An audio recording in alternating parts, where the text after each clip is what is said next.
پیارے بچوں، باجی سمرین کی طرف سے خوش آمدید۔ آپ سن رہے ہیں دلچسپ کہانیاں۔ آئیں آج کی کہانی سنیں اور لطف اندوز ہوں۔ میدان میں چرواہے، لوکا 2 باب۔ بچانے والا آ گیا ہے۔ رات کے وقت آسمان ستاروں سے بھرا تھا۔ قصبے میں بہت اندھیرا تھا۔ باہر میدان میں چرواہے اپنی بھیڑوں کی رکھوالی کر رہے تھے۔ یہ ایک مشکل کام تھا، لیکن ان کی اتنی عزت نہیں تھی۔ لوگ ان سے ایسے نفرت کرتے تھے جیسے کہ ڈاکوؤں اور چوروں سے کرتے ہیں۔ کیا ان کی مدد کرنے والا یا ان کو بچانے والا کوئی نہیں تھا؟ کیا انہوں نے قبول کر لیا تھا کہ وہ دوسرے لوگوں میں بہت ہی کم عزت والے لوگ ہیں؟ وہ بہت تھکے ہوئے درخت کے تنے کے ساتھ ٹیک لگا کر بیٹھ گئے، لیکن اچانک سے وہ سب اٹھ گئے۔ آدھی رات کو اچانک ان پر ایک نور چمکا۔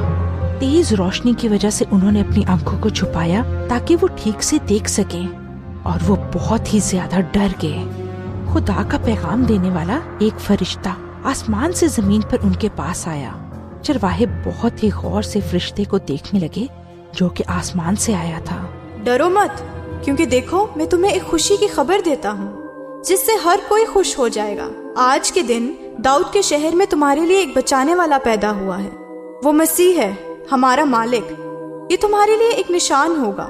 تم ایک بچے کو کپڑے میں لپٹا اور چرنی میں پڑا پاؤ گے۔ چرواہوں نے بہت غور سے سنا، ایک بچانے والا۔ ان کے دل خوشی سے بھر گئے۔ خدا ان کو نہیں بھولا تھا۔ اور پھر آسمان میں بہت سے فرشتے اس معجزے کے بارے میں خدا کی حمد کرنے لگے کہ بچانے والا پیدا ہوا ہے۔ چرواہے گودام کی طرف گئے اور مریم، یوسف اور بچے یسوع کو ڈھونڈا۔ وہ بہت ہی خوش ہوئے جب انہوں نے یسوع کو دیکھا جو ان کو بچانے والا تھا۔ یہ بھی سچ ہے کہ بچانے والا آپ کے لیے بھی پیدا ہوا تھا۔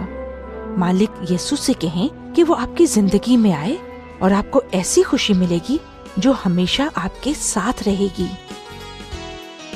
اچھا بچوں، اب باجی سمرین کو اجازت دیں۔ خدا حافظ۔ مزید معلومات کے لیے آپ ہمیں اس ای میل پر رابطہ کریں، دلچسپ کہانی @gmail.com DILCHASP KAHANI @gmail.com۔